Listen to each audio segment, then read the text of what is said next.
Hey, Chris Liepe here with how to sing like Lizzy Hale from Halestorm. Going to be getting into some amazing female singers at your request, so thank you. I'm excited for getting into this. Lizzy Hale's vocals, rangy, incredibly powerful. She's got good grit, fantastic dynamics. There's a lot that can be said and unpacked when putting Lizzy's style into our voices. Before we get into these very diverse studio samples, please like and subscribe to the channel if you haven't done so already.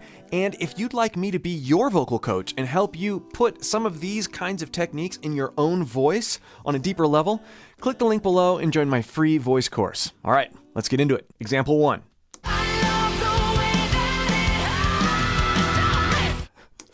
Okay, now before I start putting this in my own voice, we have to have a short discussion about range and voice type. I know on this channel I've said quite a bit that it doesn't matter what your voice type is. Don't let that hold you back from doing things you want to do with your voice. And absolutely that is true. We don't want to let our voice type, or what we perceive our voice type to be, to keep us from shooting for amazing experiences with our voice. We also, though, especially when males are putting female inspirations into their own voice, or the other way around, when females are listening to a male, we have to be realistic about vocal anatomy. And so if I'm going to put this kind of line in my own voice, I'm not going to be singing it with the same notes that she's singing with, because my voice is thicker. I'm a different voice. And this is true with a tenor versus a baritone. Absolutely, right? We may not sing the notes. We might hit the same notes, but we may not sing the notes the same way because of our voice type, because our vocal cords are thinner or thicker, or there's different textures in our voice. Our vocal tracts are designed differently. The same is true when we're going male to female, especially, and it's more true even because the ranges are so different. So keep that in mind. So I'm going to hit that note, but if I'm going to want to do it with the same amount of girth that she hits it with,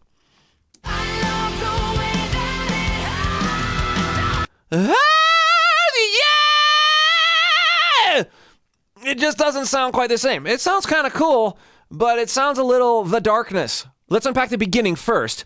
I love the way.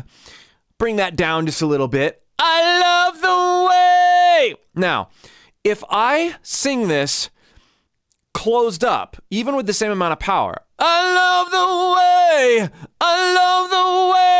way, versus bringing it really forward, and paying attention to my initial hard onset, I love the way that it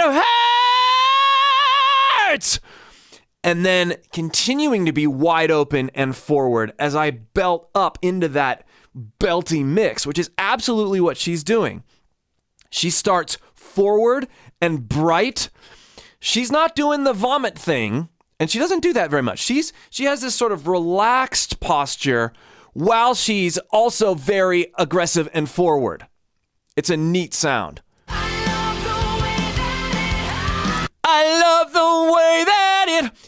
I love the way, hard onset.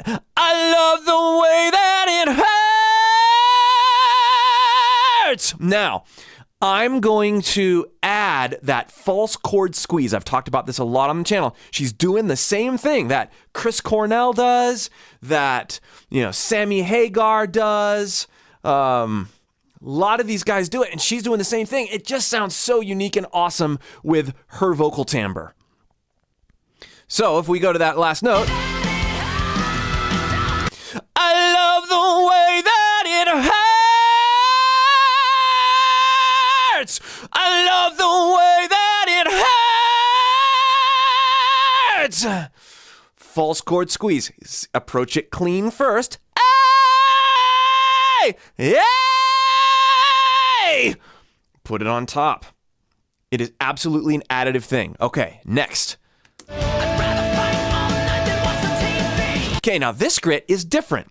We have a regular false chord squeeze, like I talked about. Hey, placed high. Now here, the grit is actually lower here. It's still not Cookie Monster. It's not, I'd rather fight. It's not that. But if we have, I'd rather fight, I'd rather fight, I'd rather fight. No, I'd rather, there. Hear the difference?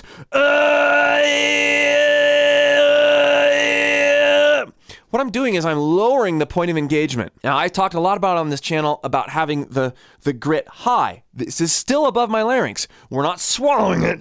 We're not doing that. It's still high. It's still above the larynx, but it's a little lower. It's a little grittier, a little beefier. Listen.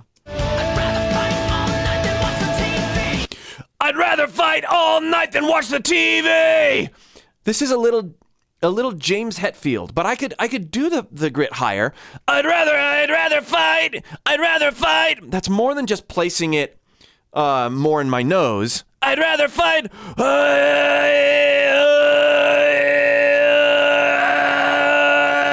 It's a subtle difference, but she definitely is lower and grittier.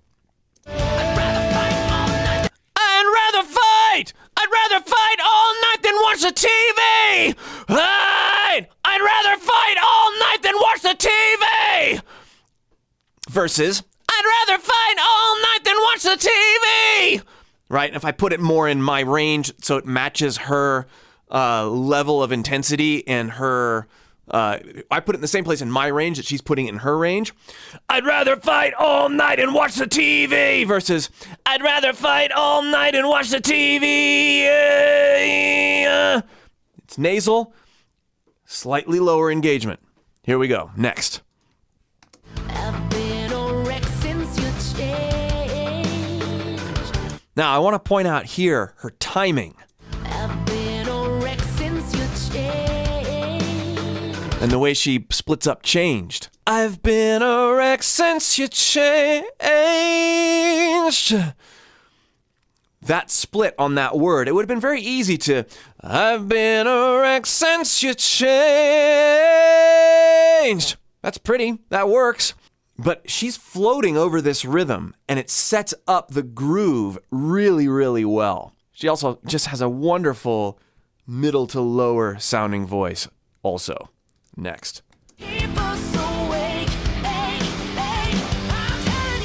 Okay, now here, I love the word awake. Keep us awake, ache, ache. It's actually pretty clean. Awake, ache, ache. Now listen to here. That's a slightly different grit still. Now, she's not terribly high in her range here. Now, if I were to do that in this range, and I'm telling you, that's how I would do it. But if I'm going to be in the same place in my range that she is with hers, we're going to do a very short amount of a Cookie Monster. A mild Cookie Monster. Now it sounds a little weird when I'm exaggerating it too much. And I'm telling you, but as I back it off a little bit, and I'm telling you, and then combine it with a little bit of standard compression-based grit, and I'm telling you, sounds kind of cool, right? And I'm telling, the beginning, and I'm telling you, and I'm telling you, and I'm telling you, and I'm telling you. That's what she's doing here. Two different ways to place creates some really interesting texture. Next.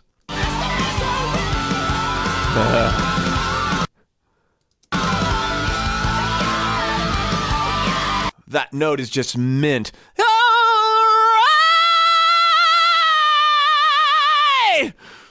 Again, I gotta place it in the same area in my range that she's probably placing it in hers, which is a little bit of guessing, but if you listen intently, you can get the intensity that she's getting and then match the intensity in your own voice.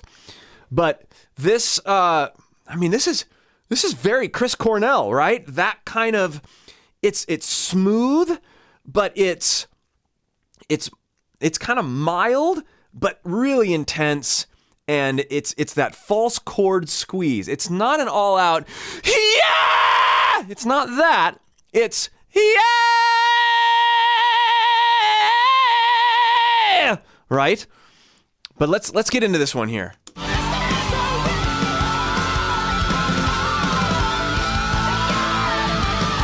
No, I said it's all right.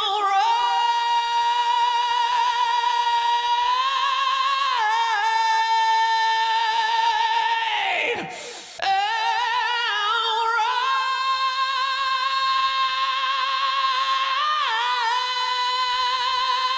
right. It's all right.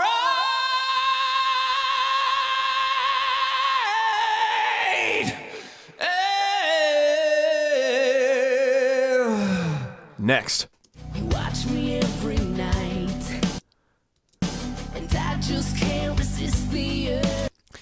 This is a really subtle use of fry as articulation. You watch me every night. You watch me. It's like we want to disengage the primary chords for a minute. We kind of throw our voice into fry. You watch me. You watch me. You watch me every night. You watch me every night. This can be tricky. It's tricky to have it sound natural because you want this. It is, you think about it as holding back air. You watch me every night, but at the same time, you don't. You think about it as you watch me. You're disengaging, but if you try to go directly to fry without holding back some form of air, you watch me you watch me. It's just not that extreme. It's a combination of approaching holding back air like you'd go to compress a note, like you watch me every night, like that. But as you do that, you think fry. You watch me every night. Like that. Next. I know how to twist ya. This is great. Obvious lower range compression. I know how to twist ya. I know how to twist ya. Twist ya. You can hear her doing that. I know how to twist ya. There's no grit. It's just. I know how to twist ya. I know how to twist ya. I know how to twist ya. I know how to twist ya. Open. I know how to twist ya. I know how to twist ya. Twist. The trick is doing it cleanly, holding back air before it gets to I know how to twist ya. It's not what we want. I know how to twist. I know how to twist ya. Holding back air subtly. I know how to lift something heavy.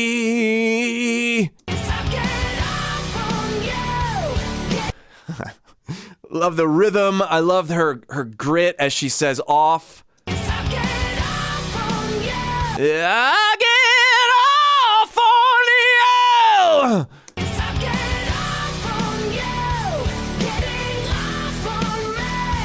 Getting off on me. Getting off on me. Fun to have fun with, right? That the key here, we really want to separate that, right? I get clean, I get off, and then let that false chord squeeze take over as we get up to that note. Now, this is a line that feels good for me to sing in her range and still match that sort of same intensity, but you could do it lower. I get off on you, getting off on me. to me, that doesn't feel as natural, even though it's probably closer to what she's doing range-wise in my own voice. It's easier for me to go thinner, mixier. I get off on you, getting off on me. That's probably a better area for my voice. I get off on you, getting off. Let's listen to her vowels. Yo! It's not you. Very open yo. I get off on you.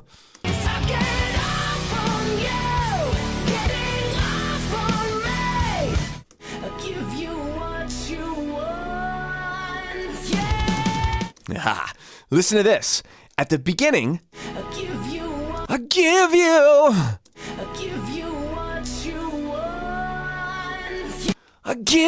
what you want. It opens up in this amazing way. It starts with the I give you. It's not a whisper, but it is that clean holding breath back air. She does this like really no other singer, where she's able to do it so cleanly and urgently sounding. I give you what you want, and then open it. And at the end here, it's not clear. That might be a different track, where she comes in and does the yeah, but I'm going to treat it for my own voice like it's not. One, yeah!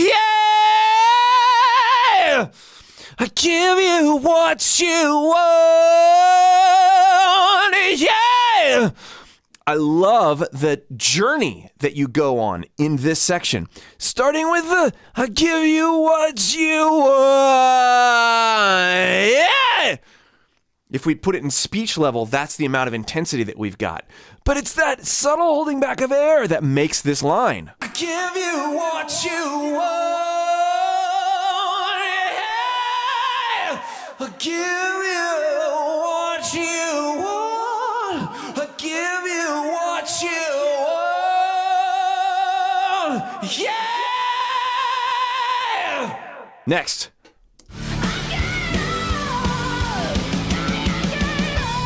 Okay, really, I'm approaching this one from more of an improvisational standpoint. I mean, we've covered what she's doing here. Descending this line.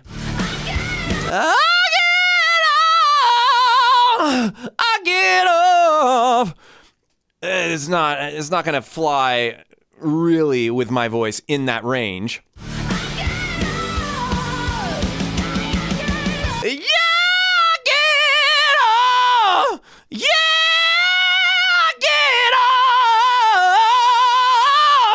It sort of works, but if I bring it a little bit lower and I approach those higher notes thinner, but really what we're going after here and pulling from is this awesome blues scale that she's descending, right?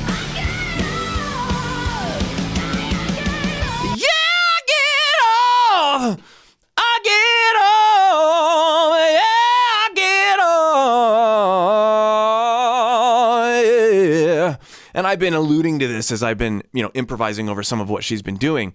But this idea of descending down and really, there's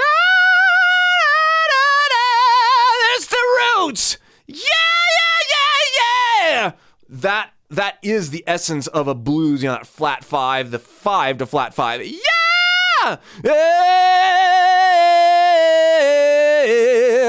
And combined with her grit and her opening up her voice there, man, it's special. Next. Okay, now we have a more extreme version of this lower. This is almost like a oh, like if we were gonna growl. I'm on the train. I'm on the train.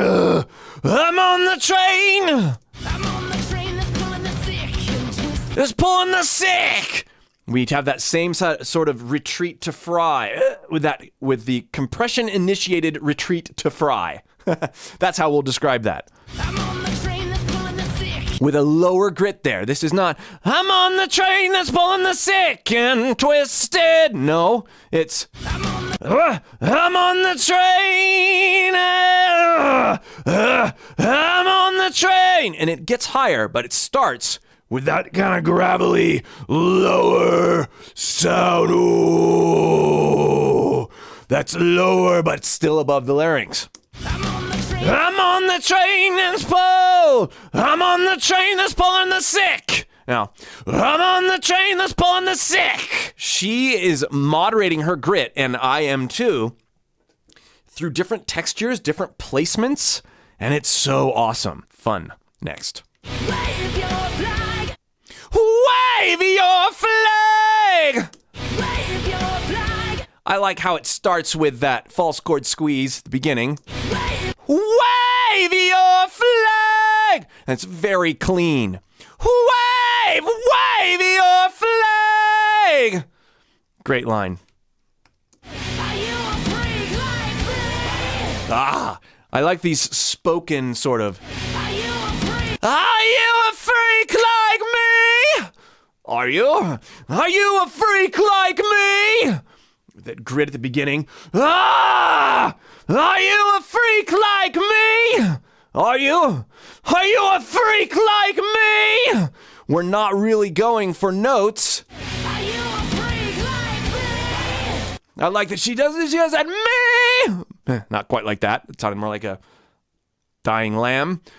Are you a freak like me? Like me! She's doing that. It's almost this old man type clean compression.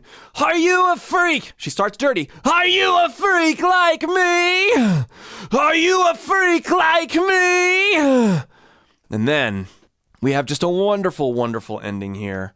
I mean, I'm not even going to get anywhere close to this.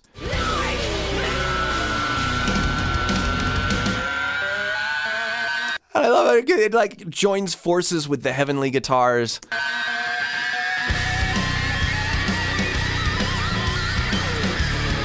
I don't know if it was electronically altered or, pitch wise. It attached it to a pitch bend or something. I don't know, but it's pretty amazing.